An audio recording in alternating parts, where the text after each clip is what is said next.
మీరు అసలే busy schedule ఒత్తిడిగా ఉన్నారు. I have a couple of questions.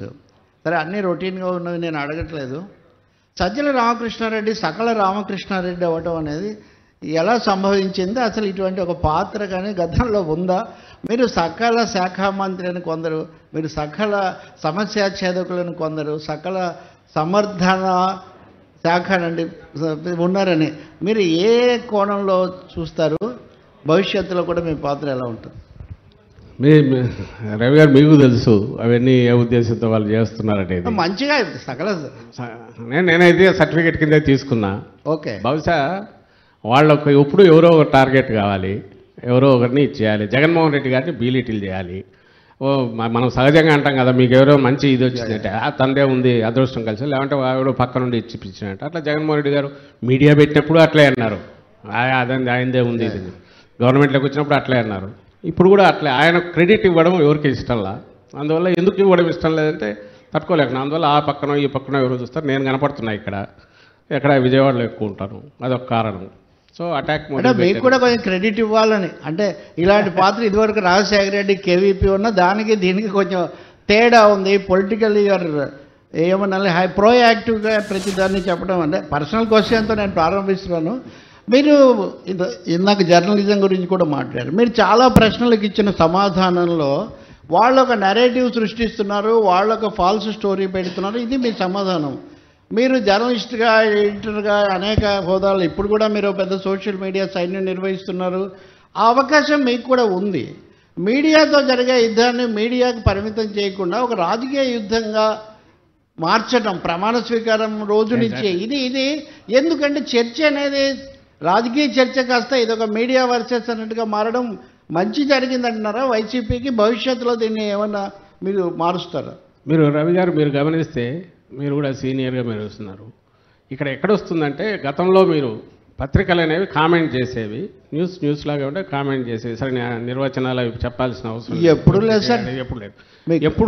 ఎప్పుడు కూడా ఇవి ఉంటూనే మీ పాలసీ ఏది ఉంటే అది ఎవరో ఒకరి సపోర్ట్ చేయడం అనేది ఉంటుంది. స్వాతంత్రోద్యమంలో ఏమో ఉద్యమం అనేది ప్రధానంగా ఇదైంది. ఆ తర్వాత గవర్నమెంట్లు వచ్చాక కాంగ్రెస్ తప్ప ఏం లేనప్పుడు ఆ విధానాలు ప్రమోట్ చేస్తూ ఉండేవాళ్ళు. క్రిటికల్గా కొంత ఉంటే పట్టించేవాళ్ళు. తర్వాత మారిపోతూ రీజనల్ పార్టీస్ వచ్చాక ఈరోజు ఈనాడు ఎప్పుడైతే తెలుగుదేశం ఆవిర్భావంలోనూ, ఆ తర్వాత టికెట్ల అప్పుడు నేను అక్కడే ఉన్నారు కదా, టికెట్ల సెలెక్షన్ అప్పుడు కానీ, రామారావు గారి స్పీచెస్ ప్రిపరేషన్ వీటి కానీ మొత్తం అన్నీ కూడా అక్కడి నుంచి తయారై వెళ్తుండేవి.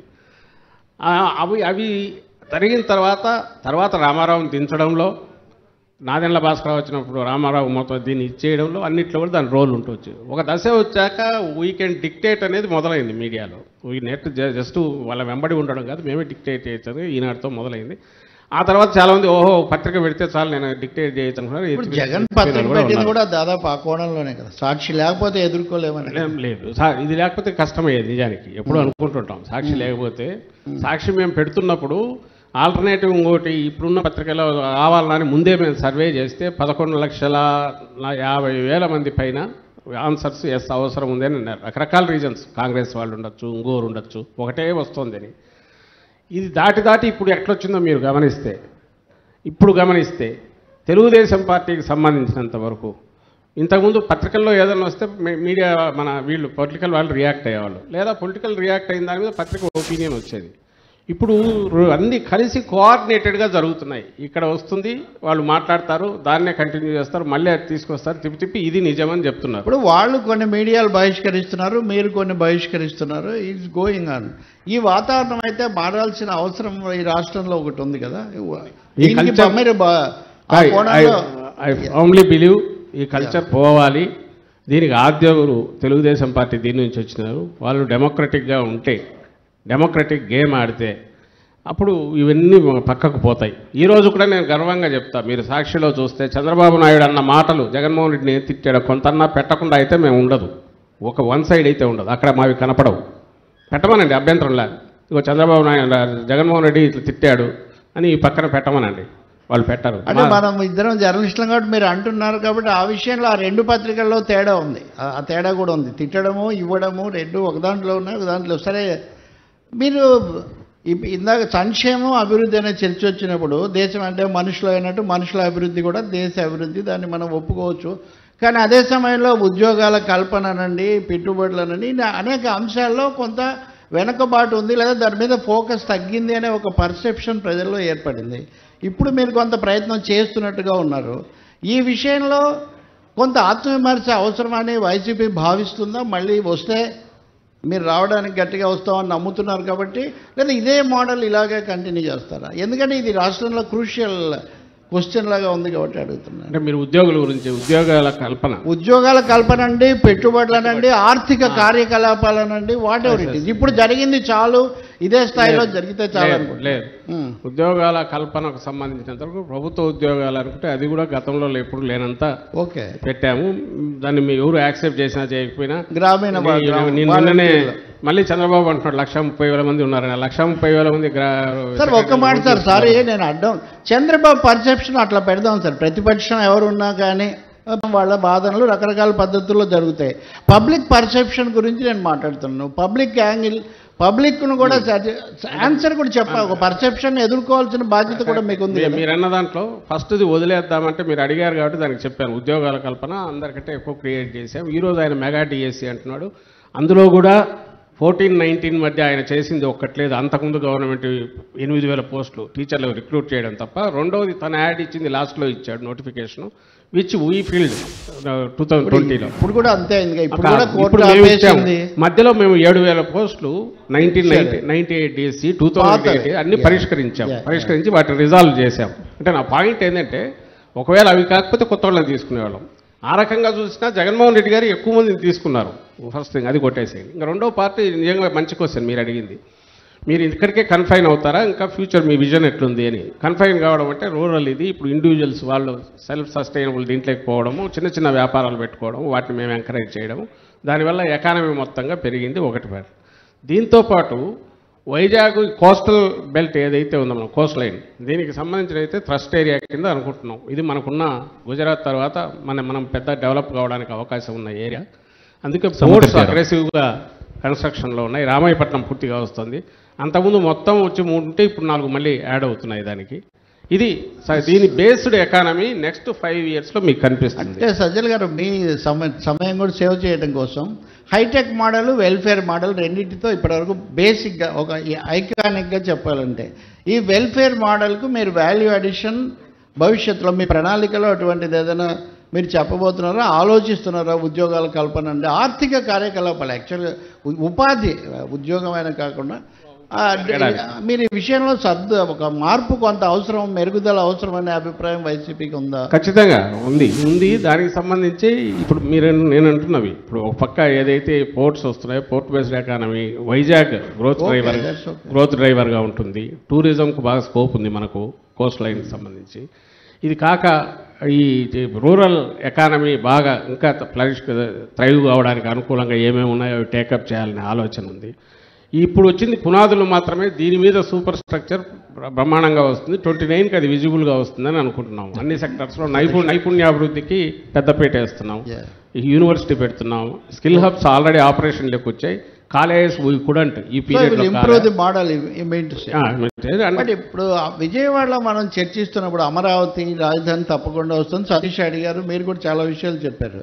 చంద్రబాబు చాలా మరీ అంబిషియస్ లేదా ఓవర్ అంబిషియస్ జరగలేదు. ఓకే, ప్లాన్ బి ఉందా అసలు అమరావతికి సంబంధించి? అమరావతి అభివృద్ధికి వైసీపీ ప్రభుత్వానికి, జగన్ ప్రభుత్వానికి ప్లాన్ బి అన్న ఏదో ఒకటి, అమరావతిని ఏదో ఒకటి చేయాలి కదా. మీరు కోర్టు చెప్పిన తర్వాత వైజాగ్ పాలనా రాజధానిగా వెళ్ళరు, అది కోర్టు తీర్పు మీద నిర్ణయం. పరిస్థితి ఏమంటారు? అమరావతిని కూడా ఏదో ఒకటి చేయాలి కదా. మీరు వైజాగ్ నుంచి పాలించినా ఏమిటో అమరావతిని కూడా మీరు పాలించాలి. ఇది నార్మల్. ప్లాన్ బి ఏంటి?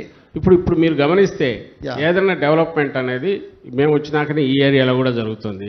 విజయవాడను పూర్తి ముంచేస్తే మేము వచ్చాక ఫ్లైఓవర్స్, మేము వచ్చాక కనకదుర్గ ఫ్లైఓవర్ పూర్తి చేసాము. ఇటువైపు ఇంకోటి కంప్లీట్ వేయడం జరిగింది. ఈ ఏదైతే కాజా వరకు అవుటర్ రింగ్ రోడ్ల కలిపే స్ట్రెచ్ అది అయిపోవచ్చింది. That itself will pave way అక్కడ ఉన్న ఏరియాలో. అలాగే పేదలకు ఇళ్ళు అక్కడ ఇచ్చినవన్నీ రాబోతున్నాయి కోర్టులోంచి బయటకు వస్తే. అండ్ ఎడ్యుకేషన్ హబ్గా పెరగడానికి అవకాశం ఉంది. నార్మల్ కోర్స్ ఆఫ్ దీంట్లో ఇంకొంచెం ఎక్కువ, ఎందుకంటే ల్యాండ్ అవైలబిలిటీ భూమి తీసుకున్నారు కాబట్టి you have a commitment responsibility కదా ఫ్యూచర్లో మారినప్పటికీ పెరగడం కూడా. చంద్రబాబు జగన్ మధ్యలో ఉన్న పర్సెప్షన్ డిఫరెన్స్ కు అక్కడున్న ప్రజలు కానీ రైతులు మూల్యం చెల్లించకూడదు. వాళ్ళు ఏ రకంగానూ ఇది మూల్యం కాదు. పైగా అప్పటికంటే ఇప్పుడు డెవలప్మెంట్ జరుగుతుంది. చంద్రబాబు గారు ఫెయిల్ అయింది ఎక్కడంటే, ఇప్పుడు ఈ ఏదైతే కాజా వరకు రోడ్డు కలుపుతూ వేస్తున్నారో ఇక్కడ నుంచి, అది ఎప్పుడో రాజశేఖర రెడ్డి గారు ఉన్నప్పుడు ఆ బ్రిడ్జి ఇదైండేది, దాన్ని కూడా ఎగ్జిక్యూట్ చేయలేదు. ఇప్పుడు వచ్చినాక చేయకుండా ఆయన ఇవన్నీ వదిలేసి అక్కడే కన్ఫైన్ కావడంతో అయింది. మేము కరకట్ట రోడ్డు వెడల్పు చేయలేనా, మేము చేస్తున్నాం దాన్ని ఇప్పుడు కోర్టు కేసు వల్ల ఆగింది తప్ప. సో రియల్ డెవలప్మెంట్ అనేది ఇప్పుడు జరుగుతుంది. ఖచ్చితంగా డెవలప్ కావడానికి స్కోప్ కూడా ఉంది, అవకాశం ఉంది. ఎందుకంటే ఇదంతా ఇదైపోయింది కాబట్టి డెవలప్ చేయాలని ఆలోచన. ఇప్పుడు ఎన్డీఏతో బీజేపీతో ఉన్న సంబంధాలు వీటి గురించి చాలా ప్రశ్నలు వచ్చాయి. మీరు అనుకూలంగా ఉన్నారు, కొంత లోబడి ఉన్నారనే అభిప్రాయం ఉంది. ఇందులో రెండో పెద్ద మీరు ఖండించే పని కూడా ఏం పెట్టుకోలేదు. కానీ మిమ్మల్ని వాళ్ళు 2 సార్లు అడిగినా మీరు వాళ్ళతో కలవలేదు. అటువంటి దాన్ని ఎందుకు దాన్ని ఒక విమర్శనాత్మకంగా మీరు ఎందుకు చూడట్లేదు? ప్రతిపక్షాలు అన్నాక రాజకీయాలు అటు ఇటు ఉంటారు కదా. చాలా ఆశ్చర్యకరంగా మోదీ గారు చిలకలూరుపేట సభకు వస్తే జగన్ గారు పేరెత్తారు. జగన్ గారి సభల్లో ఒక్కసారి కూడా చాలా అరుదుగా తప్ప మోదీ పేరెత్తారు. ఈ మ్యూచువల్ ఎక్స్క్లూజన్ ఆఫ్ క్రిటిసిజం అనేది ఏంటి వైసీపీకి బీజేపీకి మధ్యలో మీరు ఎలా ఎక్స్ప్లెయిన్ చేస్తారు? మీరు గమనిస్తే మేము పార్టీ పెట్టినప్పుడు కూడా జగన్మోహన్ రెడ్డి గారు కాంగ్రెస్లో ఏది మన దీనికి సంబంధించిన కాంగ్రెస్ను పెద్ద మేము పట్టించుకోలే. ఆ రోజు కూడా టీడీపీని, ఎందుకంటే TDP was running the government, proxy దీనిలాగా ఉన్నింది. ఎక్సెప్ట్ సమైక్యాంధ్ర దీనికోసం ఉన్నప్పుడు సెంటర్ గురించి అనాల్సి వచ్చింది తప్ప, బికాజ్ వాళ్ళు అన్యాయంగా డివైడ్ చేశారని ఈ లోకల్ దాని మీద పట్టించుకోవాలా. ఎందుకంటే చంద్రబాబు నాయుడు అనే వ్యక్తి, ఆయన ఆ పార్టీ వాళ్ళు మెయిన్ విలన్ ఇప్పుడు రాష్ట్రానికి అనేది ఆ రోజు ఉంది, ఈ రోజు ఉంది, ఈ రోజు కూడా అది ప్రూవ్ అవుతుంది. ఇప్పుడు ఇక్కడ ఉన్న దాంట్లో కూడా గేమ్ అంతా నడిపిస్తున్నది ఆయన మొత్తం నడుపుతున్నాడు.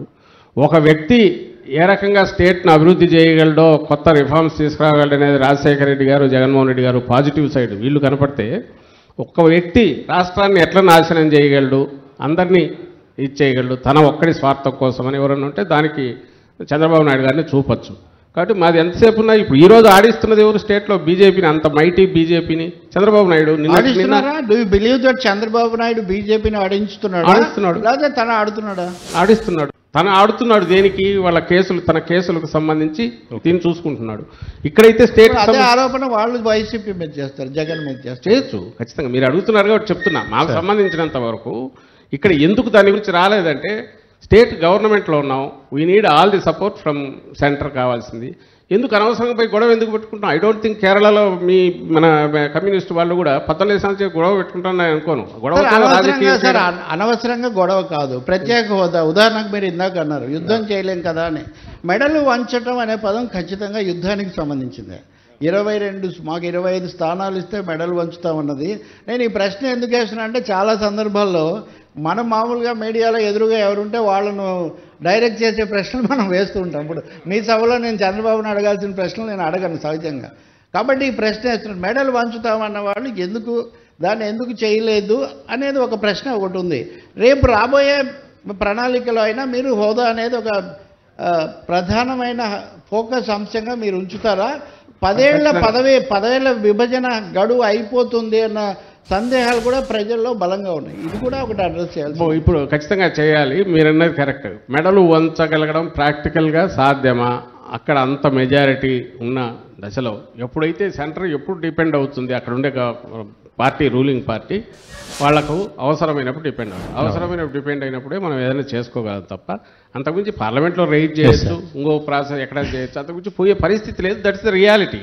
ఇప్పుడు మేము పోయి అందుకు నేను మెడల్ ఉంచడంటే ఏ రకంగా ఉంచాలి? రాజీనామాలు చేయాలి. చేస్తే ఏమి it doesn't make any difference. అప్పట్లో చేసాం, లాస్ట్ చేసిన తర్వాత ఇక నిరాహారదీక్ష కూర్చున్నాం, ఏం చేయలే. అది 20 మంది కూర్చుంటే ఏమవుతుంది?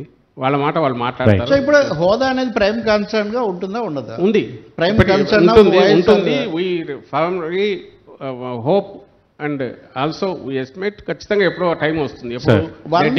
One more crucial question for your party and wider వీళ్ళు కూడా. మీరు కూడా ఇందాక ఆయన అంటే కమ్యూనిస్ట్ నేపథ్యం, రాజశేఖర రెడ్డి కూడా, రాజారెడ్డి కూడా ఈశ్వరరెడ్డితో ఉండేవాడు, ఇదంతా ఓకే. ఇప్పుడు కూడా మీరు వర్గ పోరాటం అనే క్లెయిమ్ చేస్తారు కదా, పేదలకు ధనికులకు. దాని అర్థం ఏదైనా సరే పేదలు అన్నప్పుడు మధ్యతరగతి ప్రజలు, ఉద్యోగులు, లేకపోతే అవుట్ సోర్సింగ్ ఉద్యోగులు, ఇటువంటి వాళ్ళందరూ వస్తారు. అవును. ఒక సోకాళ్ళు పెత్తందారులు వ్యతిరేకిస్తున్నారంటే ఒక విషయం, కానీ ఉద్యోగ వర్గాల్లో మధ్యతరగతిలో కూడా మీ ప్రభుత్వం ఆ విధమైన సుహృద్భావం ఎందుకు తగినంతగా తెచ్చుకోలేకపోయింది? మీరే ఎక్కువసార్లు నిజానికి ఆ సకల సంక్షోభ మంత్రిలాగా మీరే అప్పుడు వాళ్ళతో చర్చలు అవన్నీ జరిపి ఏదో సర్దుబాటు చేశారు. చాలా వరకు అవి అపరిష్కృతంగా ఉన్నాయి. బకాయిలు అనండి, పిఆర్సీలు అనండి, సిపిఎస్, జిపిఎస్, ఇది ఏం చేయబోతున్నారు ఈ విషయంలో? అంటే ఇక్కడ ఒక పర్సెప్షన్ చేంజ్ వైసీపీకి అవసరమా కాదా? సతీష్, ఇది ఒక ముఖ్యమైన ప్రశ్న. చెప్తున్నాను. ఓకే సార్, ఇది ఇక్కడ చేద్దాం. దానికి సంబంధించినంత వరకు క్లియర్గా చెప్పాము. ఆర్థిక పరమైన దాంట్లో రియల్గా ఇబ్బంది ఉన్న చోట అప్పీల్ చేశాము, వాటిని చేసుకుంటూ సాల్వ్ చేసాం తప్ప రిమైనింగ్ ఎంప్లాయీస్ ఫ్రెండ్లీగానే ఉన్నాము. రెండవది ఎక్కడొచ్చిందంటే, ఇంతకుముందు ఎక్కువ ఎక్కడైతే బాధ్యతలాగా అవసరం అంటే స్కూల్సే మెయిన్గా వస్తాయి. అంతకుముందు ఉన్న దగ్గర ఉన్నదానికి మొత్తం సిస్టమ్ మార్చాక ఖచ్చితంగా దాన్ని టేక్ కేర్ చేయాల్సింది ఎవరు? టీచింగ్ కమ్యూనిటీనే. కాబట్టి వాళ్ళ మీద కొంచెం బరువు ఎక్కువ పడినట్టు అనిపిస్తుంది. ఖచ్చితంగా ఇంత ఇన్వెస్ట్ చేశాక చూసుకోవాల్సిన వాళ్ళు కేర్ టేకర్స్ వాళ్ళే కాబట్టి వాళ్ళ మీద కొంచెం బరువు పెట్టినట్టు అనిపిస్తుంది. But they have started enjoying it. ఎందుకంటే పిల్లల్ని తయారు చేస్తున్నారు వాళ్ళు. 85% they are with us now. వాళ్ళు ఒక ఫైనాన్షియల్ దాంట్లో ఉన్న ఇబ్బందులు అది కూడా ఎక్స్ప్లెయిన్ చేశాం. ఎక్కడ కూడా ఎంప్లాయీస్కి సంబంధించి నెగిటివ్గా పోవడం కానీ, వాళ్ళు సమ్మెకాలం ఆ మధ్య చేస్తే మున్సిపల్ వర్కర్స్ కానీ, అంగన్వాడీలు కానీ ఎక్కడ హెరాస్ చేయలే. అటువైపు నుంచి భవిష్యత్తులో సంబంధాలు ఎలా ఉండాలి? భవిష్యత్తులో బ్రహ్మాండంగా ఉంటాయి. యాక్సెసిబుల్గా ఉంటాం, రిజాల్వ్ చేయగలిగినన్ని చేస్తూ పోతాం. చేయలేకపోతే అది ఒప్పుకొని అది చెప్తాం. ఎందుకంటే వాళ్ళు లేకపోతే గవర్నమెంట్ లేదు కదా, ఎంప్లాయీస్ లేకపోతే గవర్నమెంట్ లేదు. వాళ్ళ మీద పూర్తి డిపెండ్ అయి ఉన్నాం. వాళ్ళు పార్ట్ ఆఫ్ టీమ్ అనుకుంటాం. ఆ అప్రోచ్ అన్నింటిలో కనపడ. మొన్న వైజాగ్లో జగన్ అన్నారు, మీరు కూడా చాలా ఇంటర్వ్యూలో అన్నారు, కేంద్రంలో ఎవరికి మెజారిటీ రావద్దని కోరుకుందామని. అటువంటి పరిస్థితి వస్తే వైసీపీ ఓపెన్ ఎండెడ్గా ఉంటుందా, లేకపోతే ఇప్పటికీ మోడీకి మీకున్న సంబంధాలు ఇలాగే కొనసాగుతాయా? This is my last question. ఏం లేదు, అక్కడ ఉన్న దాంట్లో ఎందుకు అడిగామంటే డిపెండ్ అయ్యే పరిస్థితి రావాలని, స్టేట్కి కావాల్సినవి సాధించుకోవచ్చు అనేది అదే బేసిక్ క్రైటీరియా అవుతుంది. దాన్ని బట్టి మిగిలినవన్నీ వస్తాయి. అవి సాధించుకోలేకపోతే దూరంగానే ఉంటాం. అప్పుడు ఏం చేస్తాం? డిపెండింగ్ అంశాలను బట్టి చూస్తాము. వాళ్ళ ఇదైతే అందులో కొన్ని సాధించుకోగలిగినా కూడా వాళ్ళతో అప్రోచ్ ఫ్రెండ్లీగా ఉండడం మోర్ ఉంటుంది. ఇటాల్ ఇచ్చిపుచ్చుకోవడంలో దాన్ని బట్టి ఉంటుంది. అలాంటి దీనికి రావాలని కోరుకుంటున్నాం.